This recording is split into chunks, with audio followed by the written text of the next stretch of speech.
46। साम्राज्य। अब भगवत्पाद जो आदेश दें। साम्राज्यों के विधाता विचारशील मनुष्य नहीं होते सम्राट, वे लोह यंत्र होते हैं। वे अपनी गति पर तब तक चलते जाएंगे जब तक वे टूट कर चूर चूर नहीं हो जाते। उनकी राह में जो आएगा उसी का विध्वंस होगा। किंतु भगवन, जन्म का मूल उद्देश्य निर्माण है, विध्वंस नहीं। फिर बाधाएं यदि ध्वस्त न हो तब? निर्माण का अतिरेक भी एक अभिशाप है सम्राट, यदि निर्माण ही के लिए ध्वंस हो। नहीं भगवन, आवश्यकता ही के लिए निर्माण होता है। तो जनपद को सैन्य बल से आक्रांत करने की क्या आवश्यकता है? निरंतर युद्ध कितनी घृणा, संदेह और वैर बिखेरते हैं, परंतु व्यवस्था भी तो स्थापित करते हैं। व्यवस्था जहां अधिकार पर आरूढ़ होती है वहां जनपद कल्याण नहीं होता। वो व्यवस्था जनपद कल्याण के लिए होती भी नहीं। अधिकारारूढ़ कुछ व्यक्तियों ही के लिए होती है, जिनकी आवश्यकताएं इतनी बढ़ जाती हैं कि वे जनपद के संपूर्ण प्राण, धन और श्रम अपहरण करके भी भूखी और प्यासी ही बनी रहती हैं। किंतु भगवान, शक्ति का विराट संगठन सदैव जनपद का रक्षण करता है। कहाँ? कुरुक्षेत्र में आर्यों और शंकरों की चरम शक्ति का प्रदर्शन हुआ, परंतु शक्ति संचय के द्वारा जनपद कल्याण करने में वासुदेव कृष्ण कृत नहीं हुए। कुरुक्षेत्र में केवल महाविनाश ही होकर रह गया। इसमें दोष कहाँ था? आपात दोष था। किस सदुद्देश्य से कुरुक्षेत्र में 18 अक्षौहिणी सैन्य का संहार किया गया?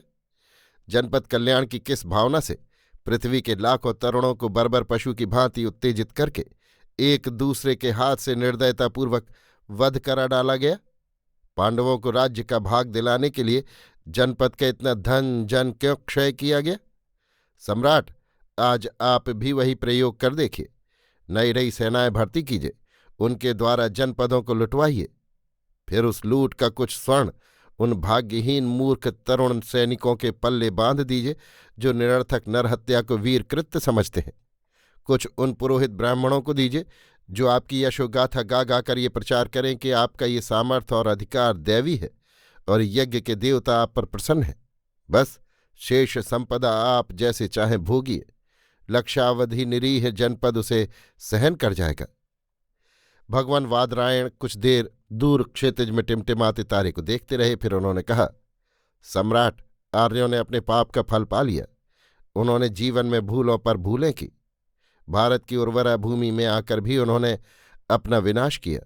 हिमालय की उस ओर से आने वाली कुरु पांचालों की शाखाओं से यदि उत्तर कुरु के भरतों का संघर्ष न होकर दोनों की संयुक्त जाति बनती तो कैसा होता?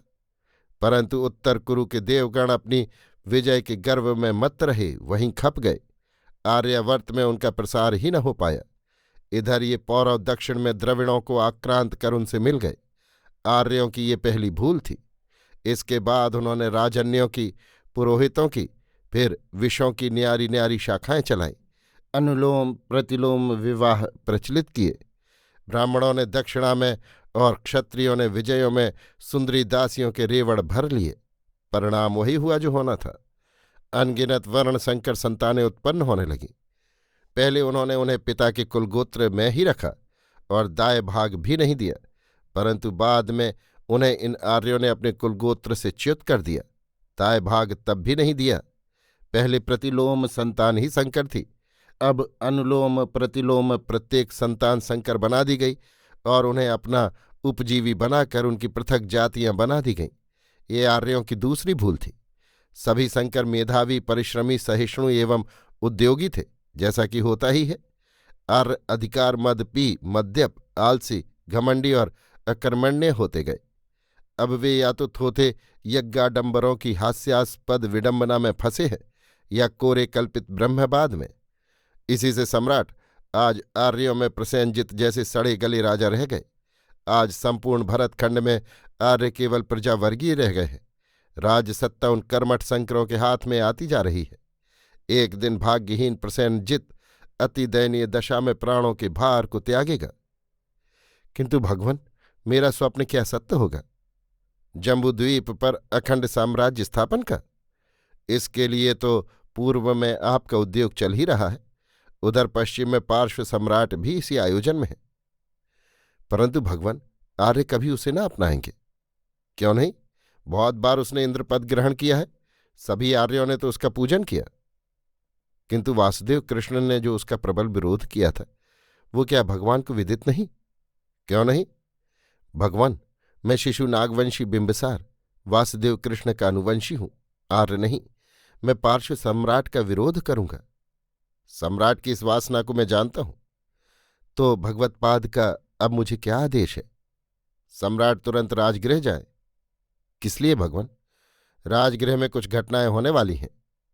अच्छी या बुरी, ये सम्राट को समय पर मालूम होगा, परंतु उन्हें दोनों ही प्रकार की घटनाओं को देखने की आशा रखनी चाहिए।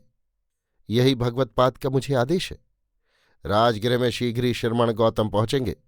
वे सम्राट को समुचित आदेश देंगे। भगवान वादरायण फिर नहीं बोले। एक बारगी ही वे समाधिस्थ हो गए। इसी समय मधु ने कहा, सम्राट के सैनिक आ पहुंचे हैं। वे सम्राट को अपना अभिवादन निवेदन कर रहे हैं। सम्राट ने भगवान वादरायण के चरणों में साष्टांग प्रणाम किया और चल दिए। 47 दास नहीं, अभिभावक। पूरा दिन चारों अश्वारोहियों ने घोड़े की पीठ पर व्यतीत किया। वे नगर, जनपद, वीथी सबको बचाते हुए गहन वन में चलते ही गए।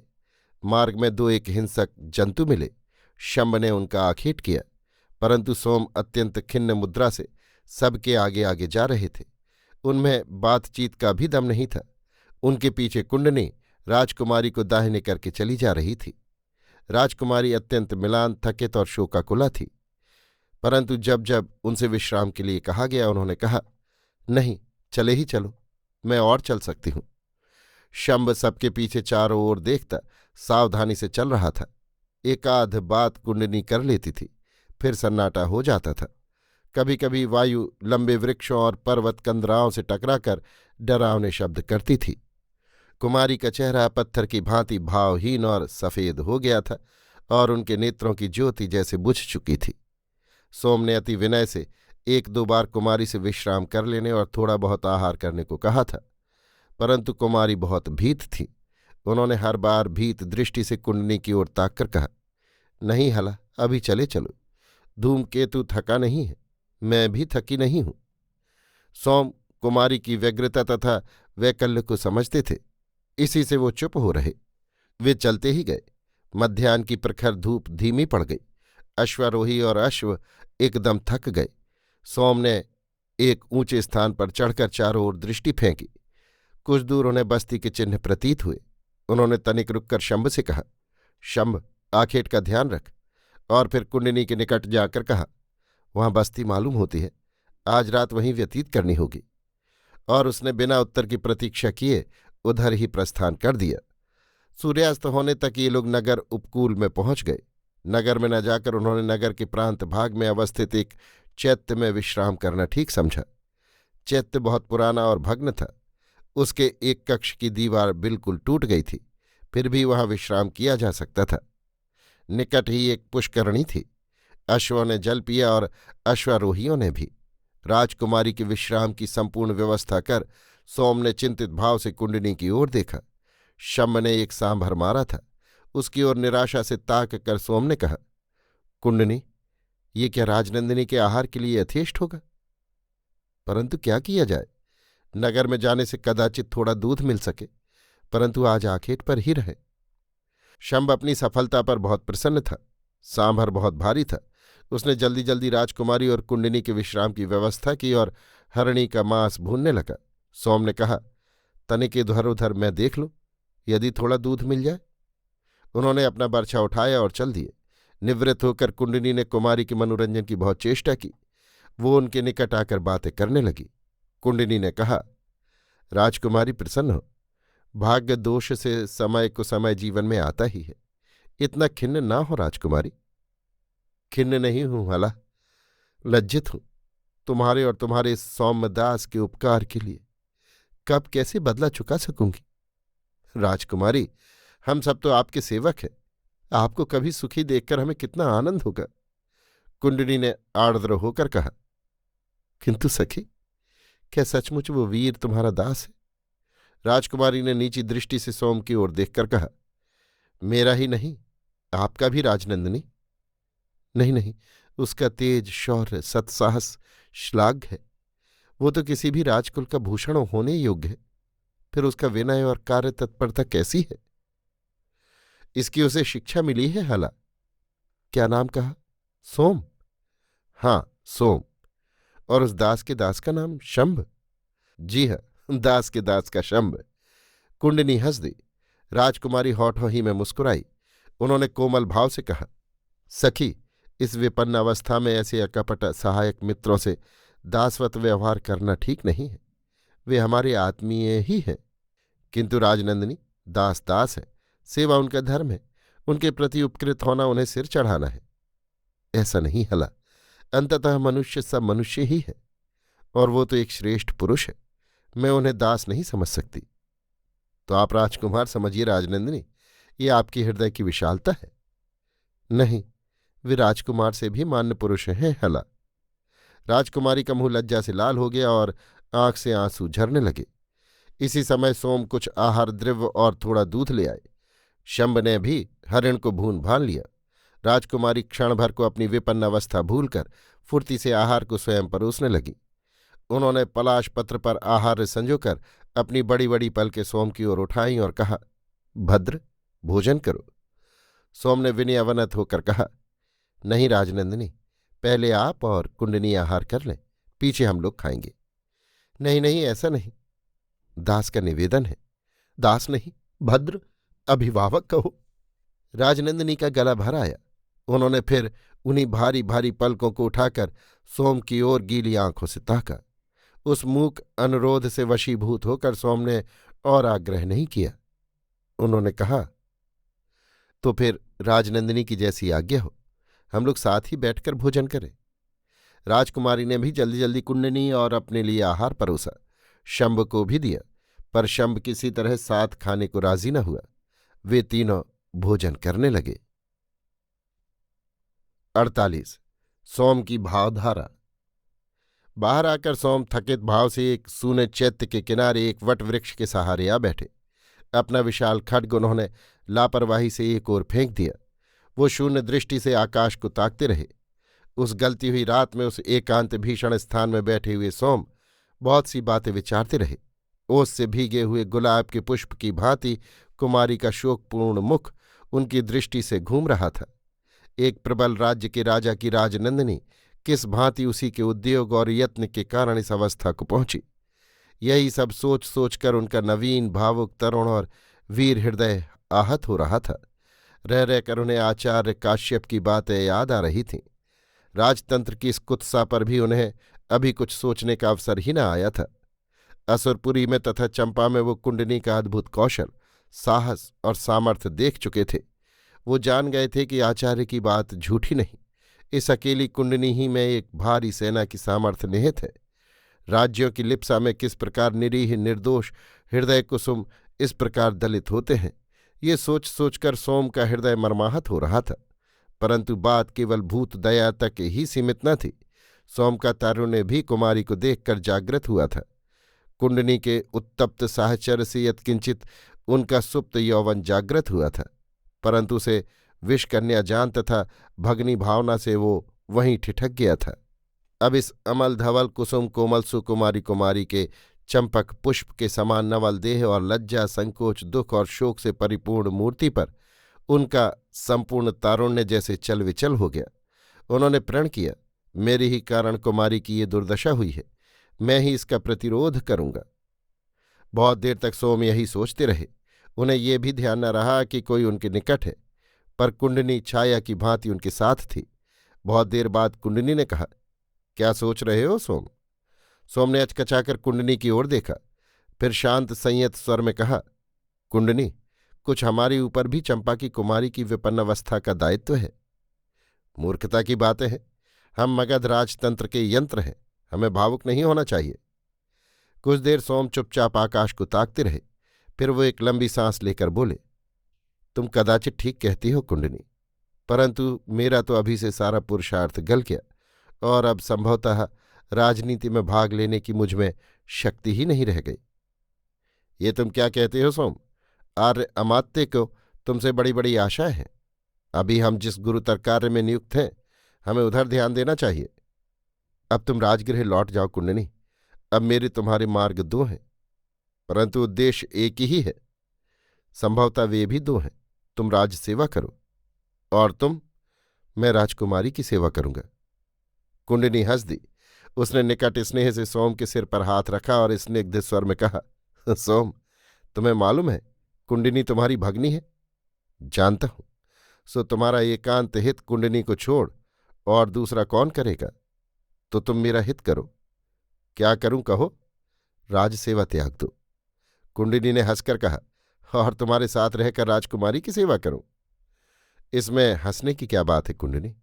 क्या ये सेवा नहीं है? है? फिर उनकी सेवा कर दी गई, अर्थात उन्हें रानी से राह की भिखारिणी और अनाथ बना दिया गया? सोम ने उत्तेजित होकर कहा, यह कार्य तो हमारा नहीं था, राज कार्य था प्रिय। हमने तो विपन्न अवस्था में उनका मित्र के समान साथ दिया है। तो कुंडनी, अब उनका क्या होगा सोचो तो। कुछ हो ही जाएगा, जल्दी क्या है? अभी तो हम श्रावस्ती जा ही रहे हैं। नहीं, मैं राजकुमारी को वहां नहीं ले जाऊंगा। उन्हें कहाँ ले जाओगे? पृथ्वी के उस छोर पर जहां हम दोनों अकेले रहें। कुंडनी को कहाँ छोड़ोगे? कुंडनी हंस दी। उसने फिर सोम के सिर पर हाथ फेरते हुए कहा, यह ठीक नहीं है प्रिय। तब विचार करो, राजकुमारी क्या सहमत होंगी? मैं कह दूंगा कि मैं दास नहीं हूं और मागध हूं, उसका पितृहंता और राज्य विध्वंसक शत्रु।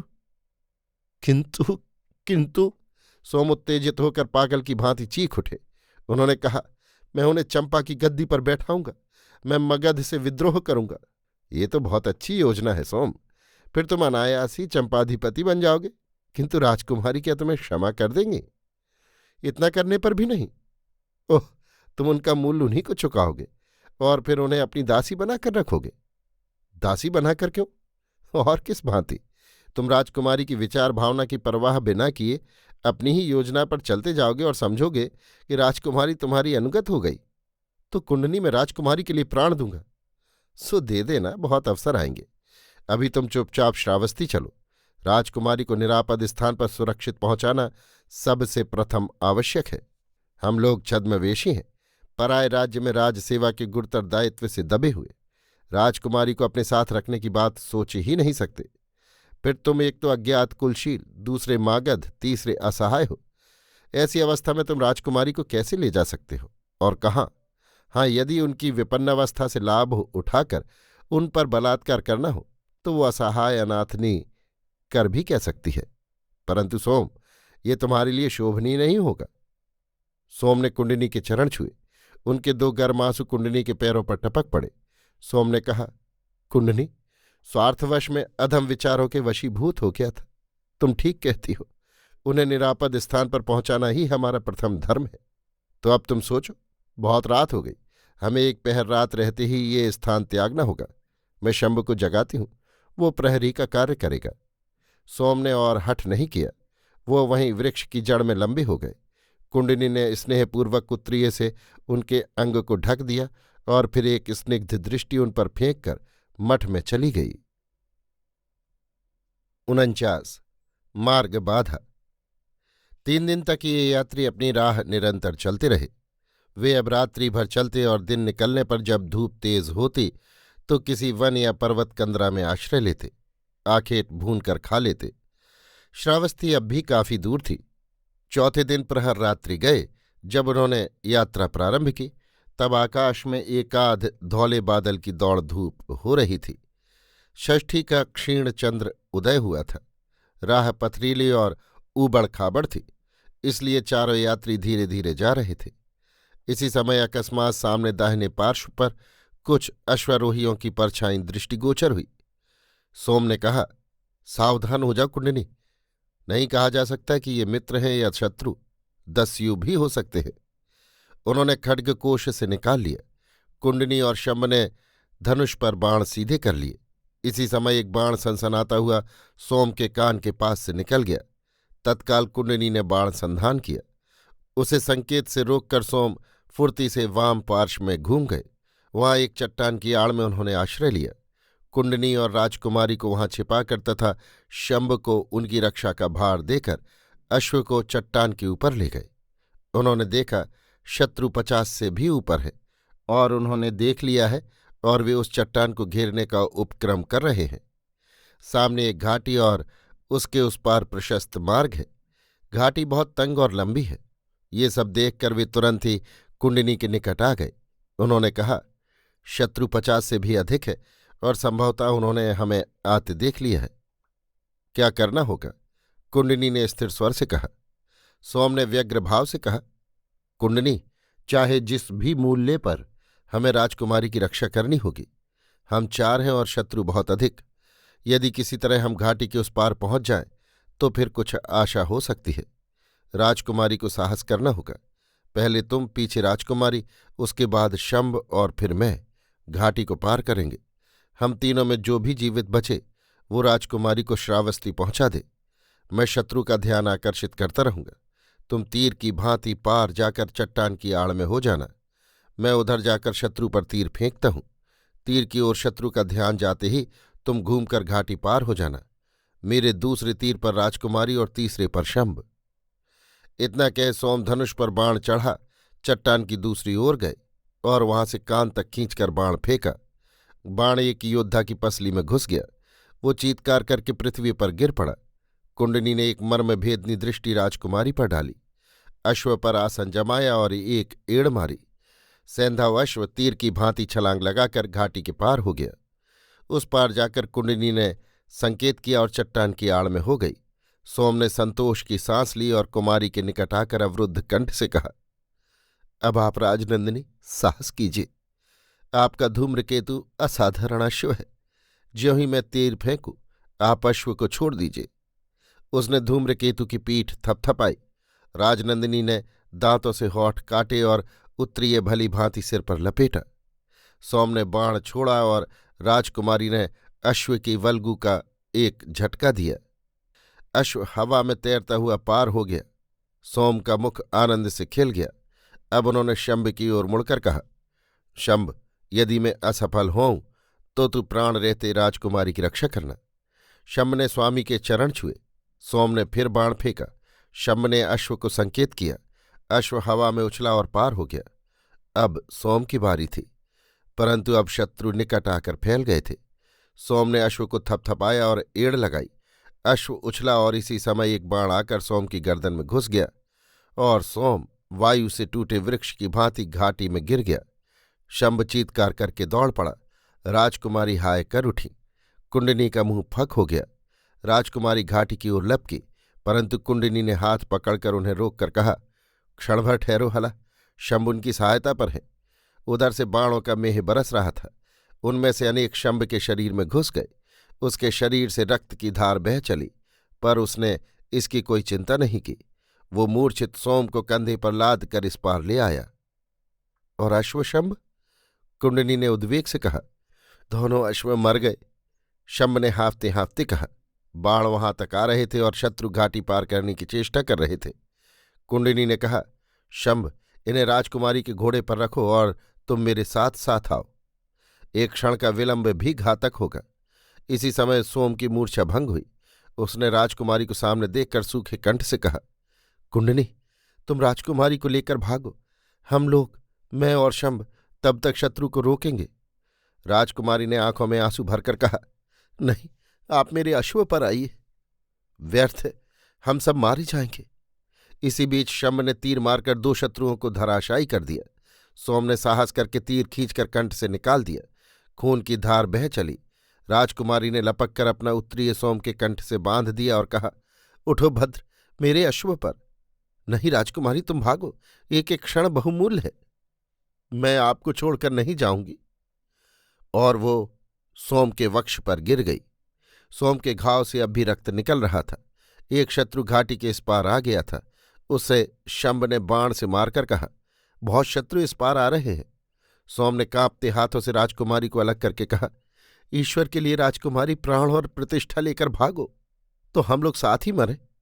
नहीं राजनंदिनी, इस अधम का मोह न करो, प्राण लेकर भागो। किंतु मैं तुम्हें, ओह कुमारी, कुछ मत कहो, जीवन रहा तो फिर मिलेंगे, पर मैं जीते जी तुम्हें नहीं छोड़ सकती। वो सोम के शरीर से लिपट गई। सोम ने सूखे कंठ से कहा, तुम्हें भ्रम हुआ है कुमारी, मैं मागध हूं, तुम्हारा शत्रु। मार्ग में पड़े हुए सर्प को अकस्मात देख कर जैसे मनुष्य चीत्कार कर उठता है, उसी भांति चीत्कार करके कुमारी सोम को छोड़कर 2 कदम पीछे हट गई और भीत नेत्रों से सोम की ओर देखने लगी। सोम ने कुंडनी को संकेत किया और एक चट्टान का ढासना लेकर धनुष संभाला। कुमारी की ओर से उसने मुंह फेर लिया और धनुष पर तीर चढ़ाते हुए कहा, शंभ, तुम दाहिने मैं बाएं। परंतु सोम बाण लक्ष्य पर न छोड़ सके। धनुष से बाण छूटकर निकट ही गिरा। उधर सोम एक बारगी ही बहुत सा रक्त निकल जाने से मूर्छित हो गए। उनकी आंखें पथरा गईं और गर्दन नीचे को लुढ़क गई। शंभ ने एक बार स्वामी को और फिर शत्रु को भीत दृष्टि से देखा।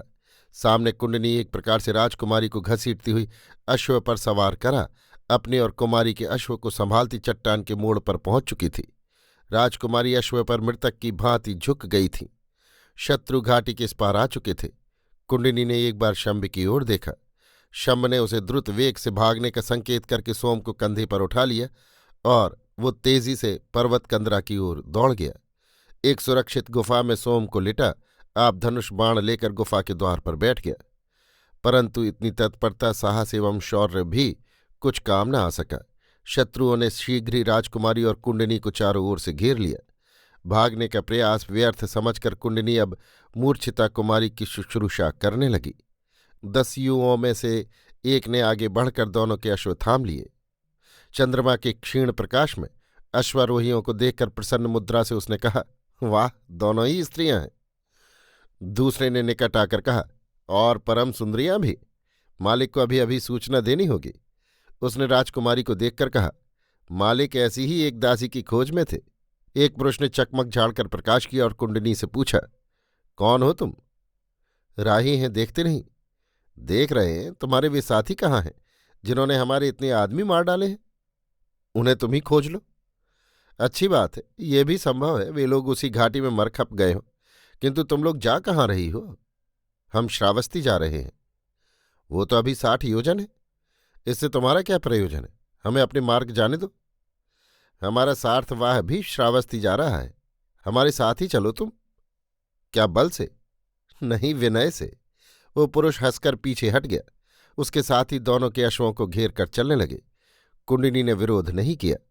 कुछ दूर चलने पर उसने देखा, वन के एक प्रांत भाग में कोई 50-60 पुरुष आग के चारों ओर बैठे हैं। एक और कुछ स्त्रियां भी एक बड़े शिलाखंड की आड़ में बैठी हैं, कुछ सो रही हैं। इनके वहां पहुंचने पर कई मनुष्य इनके निकट आ गए। एक पुरुष ने मशाल ऊंची करके कहा, वाह, बहुत बढ़िया माल है, स्वामी को अभी सूचना दो। इसी समय एक अधेड़ अवस्था का खूब मोटा आदमी आगे आया। इसकी लंबी दाढ़ी और मोटी गर्दन थी। वो एक कीमती शाल लापरवाही से कमर में लपेटे हुआ था। उसने हर्षित नेत्रों से दोनों स्त्रियों को देखा और हाथ मलकर सिर हिलाया। तो तुम दौस विक्रेता हो? कुंडिनी ने घृणा से होंठ सिकोड़कर कहा। तुम ठीक समझ गई हो, परंतु चिंता न करो, मैं श्रावस्ती जा रहा हूं। तुम्हें और तुम्हारी सखी को महाराज को भेंट करूंगा। वहां तुम्हारी ये सखी पट्ट राजमहिषी का पद ग्रहण करेंगी और तुम भी। संभवतः तुम अति दूर से आ रही हो और तुम्हारी साथें रुग्ण हैं। अभी विश्राम करो, प्रभात में परिचय प्राप्त करूंगा। उसने दास को संकेत किया और उनके अश्वत्थाम उधर ले गया जिधर अन्य स्त्रियां बैठी थीं। पहले उसने राजकुमारी को सहारा देकर उतारा, फिर वो कुंडिनी के निकट आया। वह असावधान था। कुंडिनी ने विद्युत वेग से उस पर हठात कटार का वार किया और द्रुत वेग से अश्व को छोड़ दिया। दास ने चिल्लाकर कहा, पकड़ो पकड़ो, दासी भागी जाती है। अनेक पुरुष अस्त्र शस्त्र लेकर उसके पीछे दौड़े, पर कुंडिनी उनके हाथ न आई। कुछ देर में सब लोग हताश हो लौट आए। राजकुमारी का एकमात्र अवलंब भी जाता रहा। वो वहीं मूर्छित होकर गिर गई। 50 श्रावस्ती। श्रावस्ती उन दिनों जम्बूद्वीप पर सबसे बड़ा नगर था। कौशल महाराज्य के अंतर्गत साकेत और वाराणसी ये 2 महानगर भी महासमृद्धशाली थे, परंतु श्रावस्ती की उनसे होड़ न थी। साकेत बहुत दिन से कौशल की राजधानी न रही थी। इस समय उसका महत्व केवल इसलिए था कि वो उत्तरापथ के प्रशस्त महाजनपथ पर थी तथा उत्तर, दक्षिण, पूर्व और पश्चिम के सार्थवाह जल थल दोनों ही मार्गों से साकेत होकर जाते थे।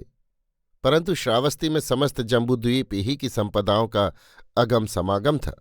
यहाँ अनाथ पिंडिक सुदत्त और मृगार जैसे धन कुबेरों का निवास था, जिनके सार्थ जम्बूद्वीप ही में नहीं, ताम्रलिप्ति के मार्ग से बंगाल की खाड़ी और भरुकच्छ तथा शूरपाटक से अरब सागर को पार कर सुदूर द्वीपों में जाते और संपदा विस्तार करते थे। श्रावस्ती से प्रतिष्ठान तक का मार्ग माहिष्मती, उज्जैन, गोनर्द, विदिशा, कौशाम्बी और साकेत होकर था। श्रावस्ती से राजगृह का मार्ग पहाड़ की तराई होकर था। मार्ग में सेतव्य, कपिलवस्तु, कुशीनारा, पावा, हस्तिग्राम, भंडग्राम, वैशाली, पाटलिपुत्र और नालंदा पड़ते थे। पूर्व से पश्चिम का मार्ग बहुत करके नदियों द्वारा तय होता था। गंगा में सहजाती और यमुना में कौसाम्बी तक बड़ी बड़ी नावें चलती थीं। सार्थवाह विदेह होकर गांधार तक और मगध होकर सौवीर तक, भरुकच्छ से बर्मा तक और दक्षिण होकर बेबीलोन तक तथा चंपा से चीन तक जाते आते थे। रेगिस्तान में लोग रात को चलते थे और पथ प्रदर्शक नक्षत्रों के सहारे मार्ग का निर्णय करते थे। सुवर्ण भूमि से लेकर यवद्वीप तक तथा दक्षिण में ताम्रपर्णी तक आना जाना था। श्रावस्ती महानगरी में हाथी सवार, घुड़सवार, रथी, धनुर्धारी आदि 9 प्रकार की सेनाएं रहती थीं। कौशल राज्य की सैन्य में यवन, शक, तातार और हूण भी सम्मिलित थे। यवनों को ऊंचे ऊंचे सेनापति के पद प्राप्त थे। उच्च वर्गीय सेठियों, सामंतों, श्रमणों और श्रोत्रिय ब्राह्मणों के अतिरिक्त दास, रसोइये, नाई, उपमर्दक, हलवाई, माली, धोबी, जुलाहे, झउआ बनाने वाले, कुम्हार, मुहर्रिर, मुसद्दी और कर्मकार भी थे। कर्मकारों में धातु, लकड़ी और पत्थर पर काम करने वाले, चमड़े, हाथी दांत के कारीगर, रंगाई वाले, जौहरी, मछली मारने वाले, कसाई, चित्रकार आदि अनगिनत थे। रेशम, मलमल, चर्म, कारचोबी का काम, कंबल, औषधि, हस्तिदंत, जवाहर, स्वर्णाभरण आदि के अनगिनत व्यापारी थे। जातियों में ब्राह्मण, महाशाल, क्षत्रिय, सामंतों का उच्च स्थान था। इनके बाद सेठी जन थे, जो धन संपदा में बहुत चढ़े बढ़े थे। देश विदेश का धनरत्न इनके पास खिंचा चला आता था। उन दिनों देश में 10% ये सामंत ब्राह्मण और 90% सेठी जन सर्वसाधारण की कमाई का उपयोग करते थे। इन 90% में 20% तो दास ही थे, जिनका समाज में कोई अधिकार ही न था। शेष 70% जनसाधारण के तरुण इन सामंतों और राजाओं के निरर्थक युद्धों में अपने प्राण देने को बलात् विवश किए जाते थे और उनकी विवश युवती सुंदरी कन्याएं उनके अंतःपुरों की भीड़ में दासियों, उपपत्नियों आदि के रूप में रख ली जाती थीं। ब्राह्मण इन सामंतों और राजाओं को परम परमेश्वर घोषित करते, इन्हें ईश्वरावतार प्रमाणित करते और इनके सब ऐश्वर्य को पूर्व जन्म के सुकृतों का फल बताते थे। इसके बदले में वे बड़ी बड़ी दक्षिणाएं फटकारते और स्वर्णभूषिता सुंदरी दासियां दान में पाते थे। मगध सम्राट श्रेणिक बिंबिसार को परास्त करके और कौशाम्बीपति उदयन की नियुक्ता गांधार नंदिनी कलिंग सेना को प्राप्त करके बूढ़े घमंडी कौशलेश प्रसेनजीत बहुत प्रसन्न थे। इस विजय और हर्ष के उपलक्ष्य में उन्होंने राजसूय यज्ञ का अनुष्ठान किया था, जिसके लिए बहुत भारी आयोजन किया जा रहा था। महाराज अभी तक राजधानी में नहीं थे, साकेत में ही विराज रहे थे, परंतु श्रावस्ती में यज्ञ की तथा कलिंग सेना के विवाह की तैयारियां बड़ी धूमधाम से हो रही थीं। देश देशांतर के राजाओं, सामंतों और मांडलिकों ने विविध प्रकार की भेंटें भेजी थीं। व्यापारियों, अतिथियों, मुनियों और ब्राह्मणों के झुंड श्रावस्ती में चले आ रहे थे। श्रावस्ती के राजमहालय में कलिंग सेना का बड़े ठाठ का स्वागत हुआ। समस्त पुरी सजाई गई। उसका अद्भुत सौंदर्य, नीलमणि के समान उज्ज्वल नेत्र, चमकीले सोने के तार के से स्वर्णकेश और स्फटिक सी धवल गौर कांति एवं सुगठित सुस्पष्ट देह यष्टि देखकर संपूर्ण रनिवास आश्चर्यचकित रह गया। महाराज प्रसेनजित के रनिवास में देश विदेश की एक से एक बढ़कर सैकड़ों सुंदरियां थीं। कलिंग सेना के सामने सभी की आभा फीकी पड़ गई। उन सहस्त्राधिक रमणियों में उसके रूप को कोई पा ही नहीं सकती थी, परंतु कलिंग सेना जैसी रूप संपन्ना नारी थी, वैसी ही मानवती और विदुषी भी थी। वो गांधार के स्वतंत्र और स्वस्थ वातावरण में पली थी। तक्षशिला के निकेतन में उसने शिक्षा पाई थी। वो वेद, वेदांग, ज्योतिष और 14 विद्याओं के सिवा शस्त्र संचालन और अश्व संचालन में भी एक ही थी। उसने हठपूर्वक गांधार से श्रावस्ती तक अश्व की पीठ पर यात्रा की थी। राजमहल में उसे संपूर्ण सुख साधन संपन्न पृथक प्रासाद दिया गया था। इस समय श्रावस्ती में काफी भीड़ भाड़ थी। परंतु ये भी कलिंग सेना को अच्छी नहीं लग रही थी। उसने अभी पति को नहीं देखा था, पर उसने सुना था कि वे विगलित यौवन 70 वर्ष के बूढ़े सनकी और स्त्रैण का पुरुष हैं। उसने इच्छापूर्वक ही कौशाम्बी पति उदयन को त्याग कर इस बूढ़े राजा से विवाह करने की स्वीकृति दे दी थी, परंतु उसका प्रिय भाव उदयन की ही ओर था। प्रसेनजित के प्रति उसके मन में पूरी विरक्ति थी। महाराज के श्रावस्ती में लौटने पर उसका विवाह होगा, ये उसे मालूम था। उसकी तैयारियां भी वो देख रही थी और धैर्यपूर्वक बलि पशु की भांति उस दिन की प्रतीक्षा कर रही थी। उस तेजवती विदुषी स्त्री ने पिता के राजनीतिक स्वार्थ की रक्षा के लिए बलि दी थी, इसलिए वो चुपचाप सूनी दृष्टि से कौतूहलाक्रांत रनिवास को तथा अपने विवाह अनुष्ठान की तैयारी को देख रही थी, जिसके लिए उसके मन में अवज्ञा के पूरे भाव भर गए थे। कलिंग सेना अपने कक्ष में चुपचाप बैठी सूनी दृष्टि से सुंदर आकाश की ओर ताक रही थी। इसी समय एक प्रौढ़ महिला ने वहां प्रवेश किया। कलिंग सेना ने उसकी ओर देखा। सूर्य के प्रखर तेज के समान उसका ज्वलंत रूप था। यद्यपि उसका यौवन कुछ ढल चुका था, परंतु उसकी भ्रुकुटी और दृष्टि में तेज और गर्व भरा हुआ था। आत्मनिर्भरता उसकी प्रत्येक चेष्टा से प्रकट हो रही थी। कलिंग सेना ने अभ्युत्थानपूर्वक उसे आसन देकर कहा, ये मुझे किन महाभागा के दर्शन की प्रतिष्ठा का लाभ हो रहा है? प्रौढ़ा ने हंसकर कहा, कौशल के मंत्रीगण जिन्हें महामहिम परम परमेश्वर देव देव महाराजाधिराज कोसलेश्वर कहकर सम्मानित करते हैं, उनकी मैं दासी हूं। इसके प्रथम एक क्रीता दासी वासव खत्तिये की महानाम शाक्य के औरत से उत्पन्न दासी पुत्री थी। कलिंग सेना ने ससंभ्रम उठकर कहा, ओह, आप महामान्य राजमहिषी सुश्री देवी नंदिनी हैं। मैं आपकी अभिवंदना करती हूं। अच्छा, तो तुम मेरा नाम और पद भी जानती हो, ये तो बहुत अच्छा है। मैंने गांधार में आपके तेज प्रताप और पांडित्य के विषय में बहुत कुछ सुना है। अरे, इतना अधिक? किंतु अपनी कहो, तुम तो तक्षशिला की स्नातिका हो। तुमने वेद ब्राह्मण आरण्यक सब पढ़े हैं, और कौन कौन सी दिव्य विद्याएं जानती हो हला, सब कहो। मैं आपकी अकिंचन छोटी बहन हूं देवी नंदिनी, इस पराये घर में मुझे सहारा देना। कलिंग सेना की नीलमणि सी ज्योति वाली आंखें सजल हो गईं। नंदिनी ने उसे खींचकर हृदय से लगाया और कहा, क्या बहुत सूना सूना लगता है बहन? अब नहीं देवी, आपको पाकर। नंदिनी ने उसकी ठोड़ी ऊपर करके कहा, हताश मत हो, प्रारंभ ऐसा ही सूना लगता है, परंतु पराये को अपना करने ही में स्त्री का स्त्रीत्व कृतार्थ है। तुम्हें अपदार्थ को निर्माल अर्पण करना होगा। ये तो मैं कदापि न कर सकूंगी। तो राजमहिषी कैसे बनोगी? उसकी मुझे तनिक भी अभिलाषा नहीं है। तब घोड़े पर चढ़कर इतने चाव से इतनी दूर आई क्यों? नंदिनी की व्यंग्यवाणी और होठों पर कुटिल हास्य देखकर कलिंग सेना भी हंस दी। हंसकर कहा, केवल आपको देखने के लिए। मुझे तो देख लिया, अब पतिदेव को भी देखना। उसकी मुझे साध नहीं है। नारी जन्म लेकर ऐसी बात? नारी जन्म ही से क्या हुआ? हुआ क्यों नहीं? नारी जन्म पाया तो पुरुष को आत्मार्पण भी करो। ये तो स्त्री पुरुष का नैसर्गिक आदान प्रतिदान है। वो गांधार में होगा हला, यहां केवल स्त्री ही आत्मार्पण करती है, पुरुष नहीं। पुरुष स्त्री को केवल आश्रय देता है। आश्रय? छी छी, मैं गांधार कन्या हूं देवी नंदिनी, मुझे आश्रय नहीं आत्मार्पण चाहिए। ये तो युद्ध घोषणा है हला।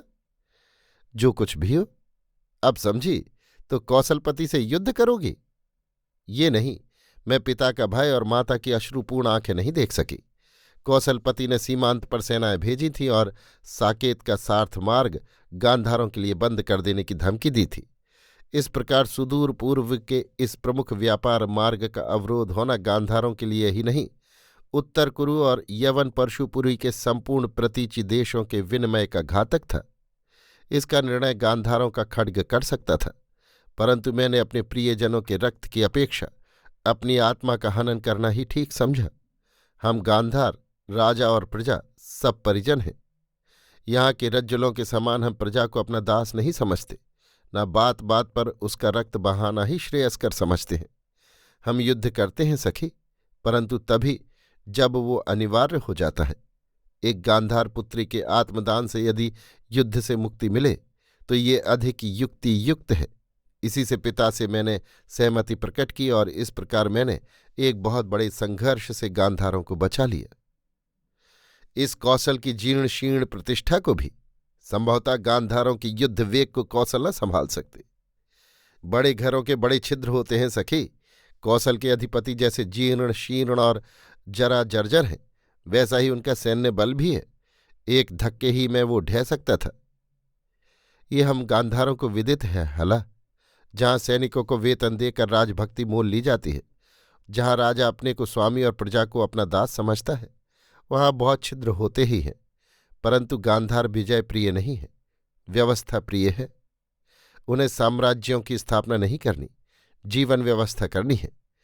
इसी से हम सब छोटे बड़े एक हैं, समान हैं। हम प्रजा पर शासन नहीं करते, मिलकर व्यवस्था करते हैं। वास्तव में गांधारों में राजा और प्रजा के बीच सेवक भाव है ही नहीं। गांधार में हम स्वतंत्र, सुखी और मानवता तथा नागरिकता के अधिकारों से युक्त हैं। परंतु कौशल सैन्य ने सम्राट बिंबिसार को कैसे पराजित कर दिया? सम्राट बिंबिसार अपनी ही मूर्खता से पराजित हुए। उन्होंने आर्यवर्षकार का अनुरोध नहीं माना। उधर चंपा में सेनापति चंडभद्रिक फंसे हुए थे। सम्राट अपने ही बलबूते पर ये दुस्साहस कर बैठे। वास्तव में उन्हें विश्वास था कि महाराज उदयन तुम्हारे लिए कौशल से अवश्य युद्ध छेड़ देंगे। वे इसी सुयोग से लाभ उठाना चाहते थे। कौशाम्बी पति ने सीमांत पर सैन्य भेजी थी, परंतु मैंने ही उन्हें निवारण कर दिया। सीमांत पर उनकी सैन्य अब भी पड़ी है, परंतु आर्य योगंधरायण ने किसी कारण से युद्ध छेड़ना ठीक नहीं समझा। न जाने वे अब भी किसी की प्रतीक्षा कर रहे हैं या इस विलंब में उनकी कोई गुप्त अभिसंधि है। किंतु यही सम्राट बिंबिसार का दुर्भाग्य था। उधर बंधुल और बंधुल बंधुओं ने हूण सैन्य को अच्छा व्यवस्थित कर दिया था। सम्राट को इसकी स्वप्न में भी आशा नहीं थी, नहीं तो चंडभद्रिक की प्रतीक्षा करते। जो अब विजयी वीर पति की प्राप्ति पर मैं तुम्हें बधाई देती हूं सखी। खेद है कि मैं अकिंचन उसे स्वीकार नहीं कर सकती। नंदिनी ने हंसकर कहा, हाला, कौशल की राजमहिषियों में परिगणित होना परम सौभाग्य का विषय है, परंतु गांधार कन्या का तो ये दुर्भाग्य ही है। मैं गांधार कन्या हूं, हम लोग पति सहयोग के अभ्यासी हैं। परंतु यहाँ आर्यों में स्त्री प्रदत्ता है हला। उसका पति अनेक स्त्रियों का एक ही काल में पति हो सकता है, परंतु गांधार में एक स्त्री के रहते दूसरी स्त्री नहीं आ सकती। तो बहन, उत्तर कुरुओं की पुरानी परिपाटी अभी वहां है? वहीं क्यों, परशुपुरी के पार्श्वों और एथेंस के यवनों में भी ऐसा ही है। वहां स्त्री पुरुष की जीवन संगनी है। यहाँ कौशल, मगध, अंग, बंग और कलिंग में तो कहीं भी ऐसा न पाओगी। यहाँ स्त्री न नागरिक है न मनुष्य। वो पुरुष की क्रीत संपत्ति और उसके विलास की सामग्री है। पुरुष का उसके शरीर और आत्मा पर असाधारण अधिकार है। परंतु मैं देवी नंदिनी ये कदापि न होने दूंगी। मैंने आत्मबलि अवश्य दी है, पर स्त्रियों के अधिकार नहीं त्यागे हैं। मैं ये नहीं भूल सकती कि मैं भी एक जीवित प्राणी हूँ, मनुष्य हूँ, समाज का एक अंग हूँ। मनुष्य के संपूर्ण अधिकारों पर मेरा भी स्वत्व है। ये सब तुम कैसे कर सकोगे?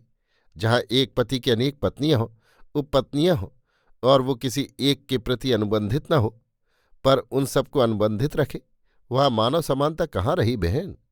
ये पति शब्द ही कैसा घृणास्पद है।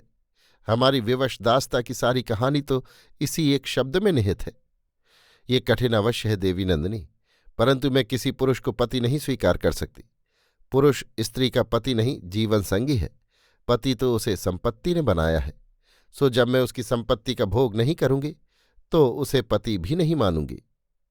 परंतु कौशल के अंतःपुर में तुम इस युद्ध में विजय प्राप्त कर सकोगी? मैं युद्ध करूंगी ही नहीं देवी नंदिनी।